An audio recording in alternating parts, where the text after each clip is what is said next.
Bonsoir et merci de nous ouvrir vos portes pour une rencontre poétique. Un peu de douceur dans un monde brut. Installez-vous confortablement. Bon sabbat chez vous, saison 8 commence maintenant.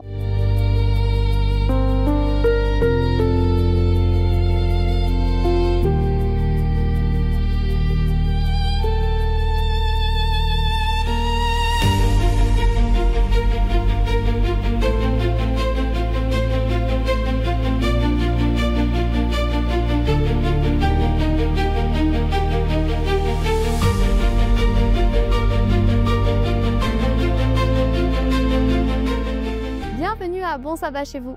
C'est la fin de la journée. J'espère qu'elle a été bonne pour vous. Fin du vendredi veut dire début du sabbat. Et rien que ça, c'est une bonne raison pour se réjouir. Alors, quoi qu'il se soit passé aujourd'hui, je vous propose de faire un blackout de 24 heures. On oublie tout pour se concentrer sur l'essentiel, notre relation avec Dieu.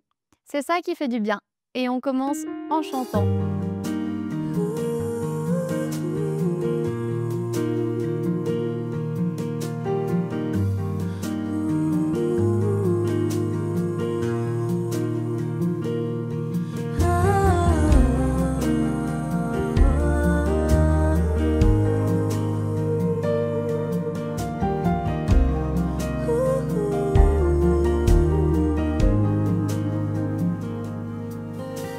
Seigneur, crée en moi un cœur pur, renouvelle en moi un esprit bien disposé. Viens changer mon cœur si tu montre-moi, ô Père, l'attitude adoptée.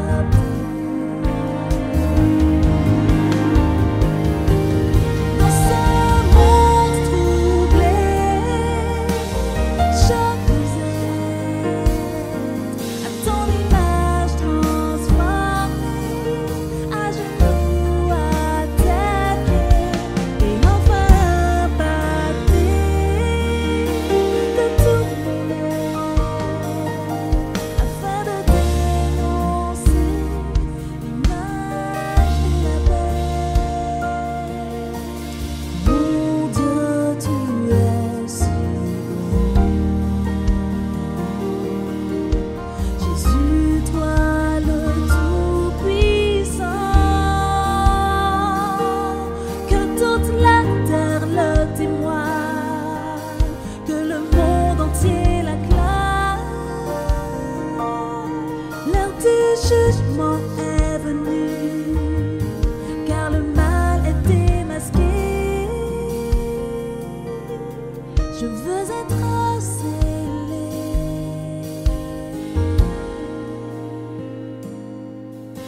de ton sceau.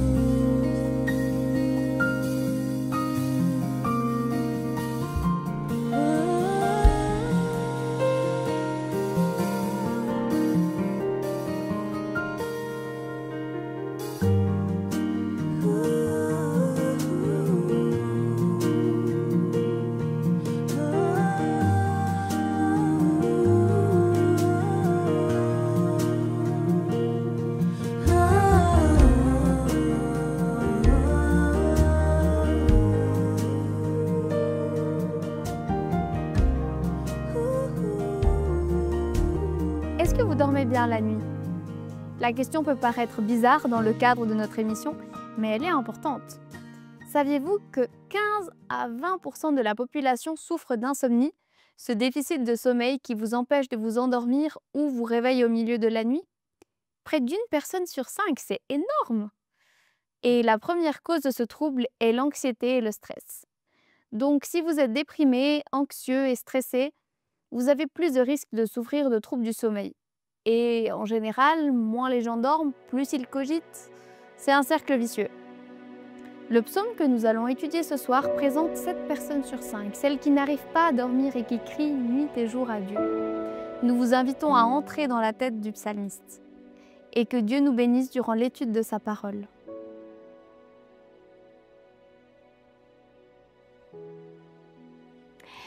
Vivre, c'est souffrir. Survivre, c'est trouver un sens à cette souffrance. Tels sont les mots du célèbre philosophe allemand Friedrich Nietzsche. Vivre, c'est souffrir. Écouter les paroles désespérées et amères d'un être humain qui nous laisse regarder dans son cœur souffrant. Mon âme est rassasiée de maux, et ma vie s'approche du séjour des morts. Je suis mis au rang de ceux qui descendent dans la fosse. Je suis comme un homme qui n'a plus de force. Je suis étendu parmi les morts, semblable à ceux qui sont tués et couchés dans le sépulcre. Je suis enfermé et je ne puis sortir. Mes yeux se consument dans la souffrance. Je suis malheureux et moribond dès ma jeunesse. Je suis chargé des terreurs. Je suis troublé. Mes intimes ont disparu. Je vous ai cité quelques versets du psaume 88, dans lesquels un je souffrant prend la parole pour décrire l'indescriptible. Qui peut décrire sa souffrance avec des mots humains? Personne. Personne n'est capable d'exprimer ce qu'il ou elle ressent réellement face à la souffrance. C'est la poésie ou la musique qui nous aide à l'exprimer. Le psaume 88, un poème de souffrance, est intitulé « Lamentation au sein de l'affliction » dans la Bible seconde, que j'ai devant mes yeux. Je suis comme un homme qui n'a plus de force. Je suis enfermé. Je suis privé de liberté, enfermé dans ma souffrance. Je suis un mort-vivant. Je suis troublé, je suis seul. Telle est la perception de celui qui s'exprime dans le psaume 88 face à sa vie. En effet, c'est l'antithèse de la vie. C'est la mort. C'est une souffrance profonde. C'est le silence de la nuit. C'est l'absence de lumière. C'est le cri silencieux et désespéré d'un être humain tourmenté. Le psaume 88 est attribué au fils de Corée. Le texte précise qu'il s'agit du cantique dément d'Esrachit. Il transforme sa souffrance en cantique, en musique. Il exprime l'inexprimable à travers la musique. Dans le psaume 88, c'est un je qui parle et nous avons le privilège de l'écouter. Le je souffrant s'adresse à un tu dans ce psaume. Ce tu, c'est l'Éternel, le Dieu du salut du je. Éternel, Dieu de mon salut, je crie jour et nuit devant toi. C'est le début du psaume. En lisant ce psaume, je me suis rendu compte que la première ligne du cantique de ce psaume était la seule à contenir une nuance positive dans tout le psaume. Éternel, Dieu de mon salut. C'est à cette ligne que je pense lorsque je parle de la seule nuance positive du psaume. Le reste du cantique sombre dans la nuit et dans les ténèbres obscures de la souffrance. Je reviens au tu du psaume. Le je s'adresse à un tu qui est l'Éternel, le Dieu du salut. Au cœur de la souffrance, le Dieu d'Israël devient un tu, un vis-à-vis. Éternel, Dieu de mon salut, je crie jour et nuit devant toi. Que ma prière parvienne en ta présence. Prête l'oreille à mes supplications, car mon âme est rassasiée de maux et ma vie s'approche du séjour des morts. Entendez-vous le cri désespéré d'un être humain tourmenté? Il s'adresse à Dieu et lui ouvre son cœur sans détour. Il ne mâche pas ses mots, il pose les questions qui le tourmentent. Il ne les retient pas et il accuse. Tu m'as jeté dans une fosse profonde, dans les ténèbres, dans les abîmes. Ta fureur s'appesantit sur moi. Tu m'accables de tous tes flots. Tu as éloigné de moi mes amis. Tu m'as rendu pour eux un objet d'horreur. Dans les ténèbres, au fond des abîmes, au fond du trou, un objet d'horreur. le silence insupportable d'une nuit éternellement longue. Le jeu du psaume s'accroche, il ne lâche rien. Je t'invoque tous les jours, ô Éternel. J'étends vers toi les mains, ô Éternel. J'implore ton secours, et le matin ma prière s'élève à toi. Pourquoi, Éternel, reposes-tu mon âme? Pourquoi me caches-tu ta face? Tes fureurs passent sur moi, tes terreurs me réduisent en silence. Elles m'environnent tout le jour comme des eaux. Tu as éloigné de moi mes amis et compagnons. Pourquoi me caches-tu ta face? Beaucoup d'entre nous peuvent s'identifier à cette question face à la souffrance. Je voudrais partager quelques observations que j'ai faites en étudiant ce psaume. Ces observations n'ont pas le dernier mot, elles sont provisoires. L'un des thèmes récurrents du psaume est celui des amis de la personne souffrante. En effet, il l'abandonne. Je vais reprendre les déclarations du narrateur à propos de ses amis. Je cite la Bible de l'Arby pour changer un peu. Tu as éloigné de moi ceux de ma connaissance. Tu m'as mis en abomination d'eux. Je suis enfermé, je ne puis sortir. Et encore, le dernier verset du psaume, la fin du psaume, met en lumière l'accusation suivante. Tu as éloigné de moi mes amis et mes compagnons. Ceux de ma connaissance sont devenus des ténèbres. La version seconde traduit la toute dernière phrase du psaume. Mes intimes ont disparu. La dernière déclaration du psaume fait référence à cette terrible perte d'amis. Il s'arrête sur cette terrible perte. J'imagine l'atroce solitude qui en résulte. Aujourd'hui, on sait de plus en plus que la solitude peut être mortelle. Je parle de la solitude subie. Je ne parle pas de la solitude choisie. La solitude subie est d'ailleurs le fléau numéro 1 de nos sociétés occidentales. Elle rend malade, elle isole, elle paralyse, elle prive le solitaire de la vie, elle le prive de la joie, elle a un impact sur la santé mentale et physique. Je sais que beaucoup d'entre nous ont déjà perdu un ami, ont déjà été trahis ou déçus par un ami. Et cela fait mal, très mal. C'est normal que cela fasse mal. D'un côté, le relationnel et l'émotionnel qui l'accompagnent sont sans aucun doute la plus belle chose sur Terre. C'est un privilège d'être en bonne compagnie. C'est un privilège d'avoir un ami ou une amie qui nous aime et qui marche à nos côtés.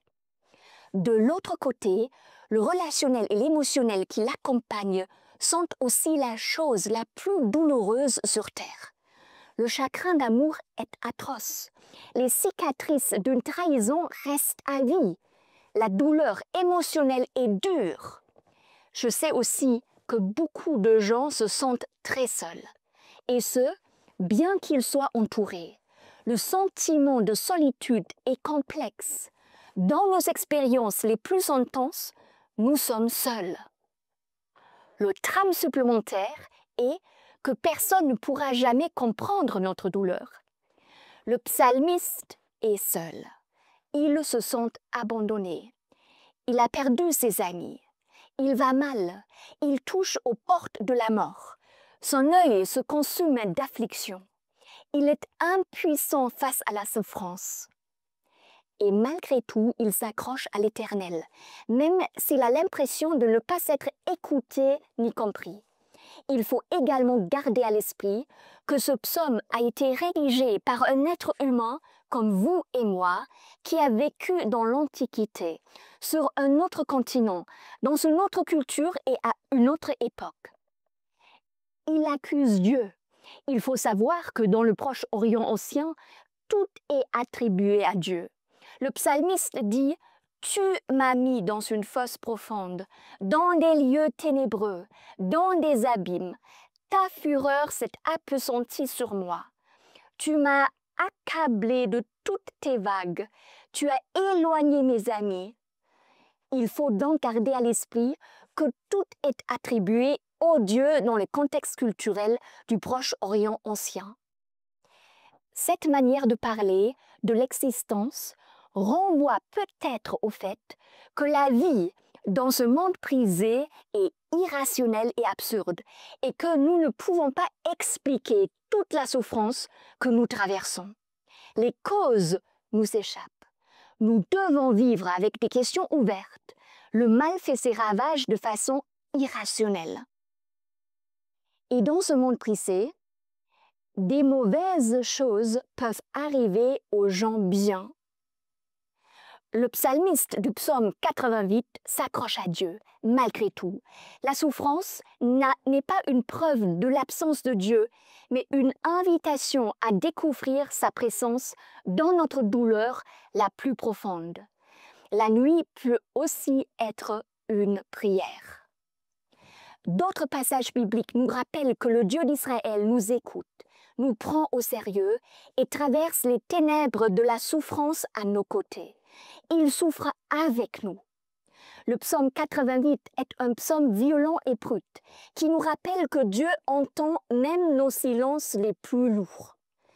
Il entend nos cris silencieux, même si nous n'en avons pas conscience, même si nous nous sentons terriblement abandonnés.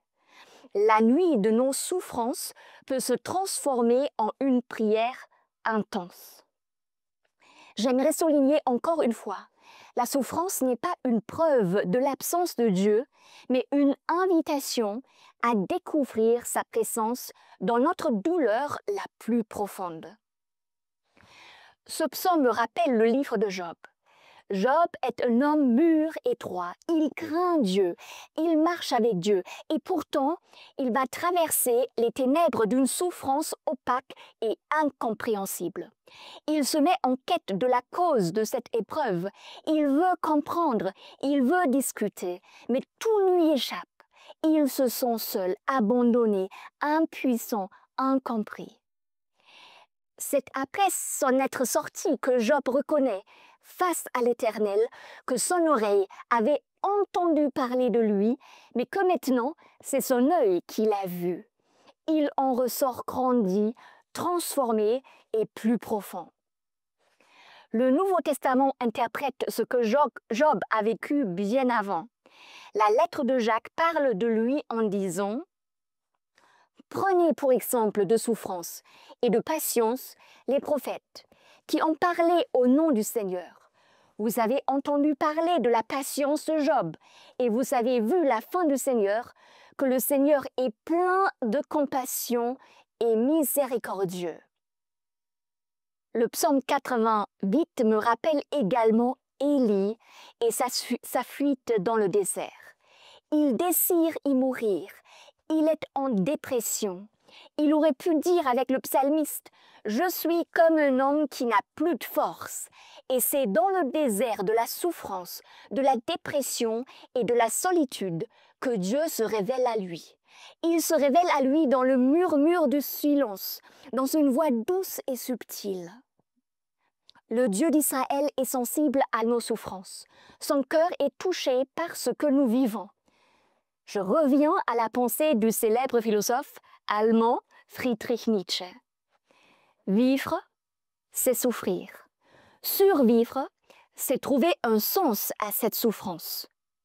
Trouver un sens à la souffrance est la stratégie humaine par excellence pour la gérer dans notre monde. Je pense à Viktor Frankl, qui a survécu au camp de concentration, mais y a perdu presque toute sa famille, y compris sa femme enceinte. Il en tire cette conclusion. Il faut trouver un sens à sa vie pour survivre. Je reviens au psaume 88. J'ai caché une partie du psaume dans laquelle le psalmiste, qui touche les portes de la mort et se sent mort, pose des questions rhétoriques à Dieu. Voici ces questions. Feras-tu des merveilles pour les morts? Les trépassés se lèveront-ils pour te célébrer? Racontera-t-il ta bonté dans le sépulcre? Racontera-t-on ta fidélité dans l'abîme? Connaîtra-t-on tes merveilles dans les ténèbres et ta justice dans le pays de l'oubli? Mais non, Éternel, je crie à toi. J'ai l'impression que le psalmiste, tourmenté par la souffrance, garde l'espérance malgré l'absurdité qui le frappe sans pitié. Je la vois, cette espérance qui le porte, dans son désir de célébrer l'Éternel en tant comme vivant. Je la vois dans son désir de raconter la bonté et la fidélité de l'Éternel en tant comme vivant. Il aspire à connaître les merveilles et la justice de l'Éternel dans le pays des vivants. C'est pourquoi il continue de crier vers l'Éternel. Il s'accroche, il veut vivre, il aspire à la vie. En fin de compte, le psaume 88 me rappelle le Messie, le Christ. Il raconte l'expérience douloureuse de la souffrance d'un être humain. Mais le Nouveau Testament nous dit que l'Éternel, en la personne de son Messie, va vivre cette souffrance, la ressentir dans sa propre chair. Dieu se fera homme et traversera une souffrance si atroce qu'il en mourra. Il la traversera avec patience. Il la traversera en restant aimant jusqu'au bout. Il la traversera en restant digne, même si son corps est massacré. C'est la souffrance émotionnelle qui le tue. C'est le poids de la malédiction qui l'écrase. C'est le sentiment d'être totalement abandonné qui le tracasse. Mon Dieu, pourquoi m'as-tu abandonné? Et ce sont ses amis, ses compagnons de route, pour lesquels il s'était donné, qui l'abandonnent, qui le trahissent, qui le renient. Il touche les portes de la mort. Il se retrouve dans des lieux ténébreux, au fond des abîmes.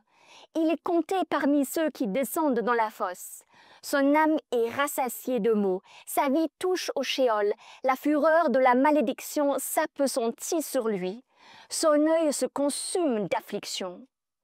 Il crie alors vers son Père. « Mon Dieu, pourquoi m'as-tu abandonné ?»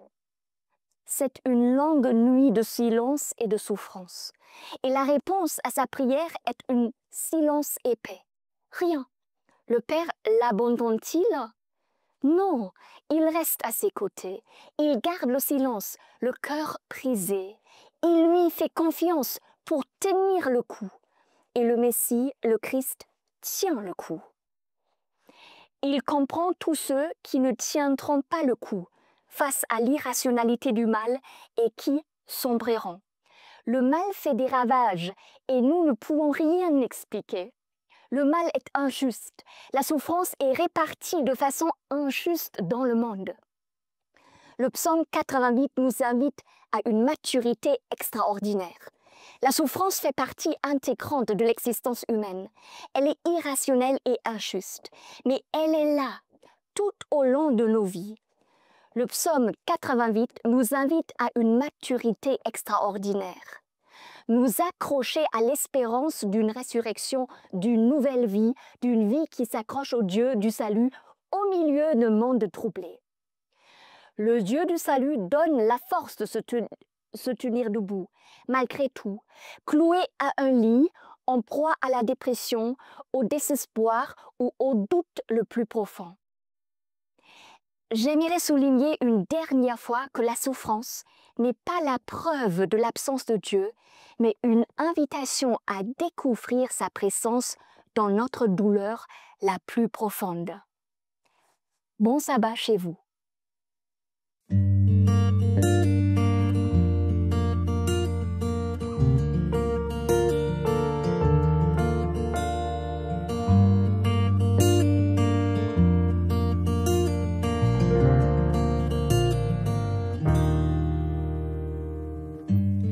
Ma peine d'aujourd'hui ne m'apporte que mépris et déchire mon corps.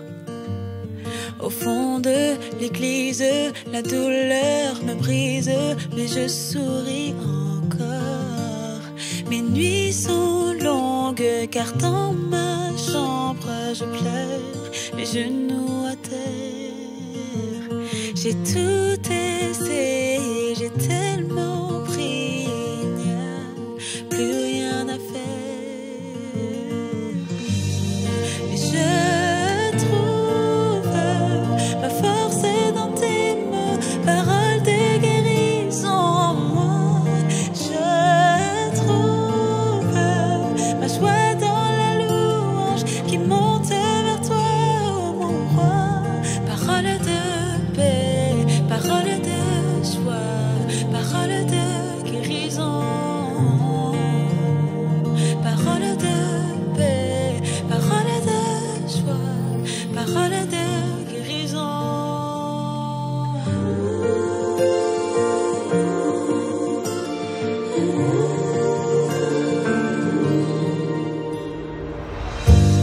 Là où tu te caches, je veux que tu saches que Dieu guérit encore. Ce que les gens disent te fragilise, mais Dieu voit tes efforts. Et c'est dans ta chambre, dans ton coin sombre que sa grâce déborde. La nuit est longue, mais sache que Jésus a le dernier mot. Et je trouve ma force dans tes mots, paroles de guérison en moi. Je trouve ma joie dans la louange qui monte vers toi, mon roi. Parole de paix, parole de joie, parole de guérison. Parole de paix, parole de joie, parole de guérison. Jésus, chacun de tes mots est parfait. Ils ne reviennent jamais sans effet. Je veux que sur ma vie et mes projets, que tu parles. Jésus, chacun de tes mots est parfait. Ils ne reviennent jamais sans effet. Je veux que sur ma vie et mes projets, que tu parles. Je trouve ma force dans tes mots, paroles de guérison en moi. Je trouve ma joie dans la louange qui monte vers toi. Je trouve ma force dans tes mots, paroles de guérison en moi. Je trouve ma joie dans la louange qui monte vers toi. Parole de paix, parole de joie, parole de guérison. Parole de paix, parole de joie, parole de guérison.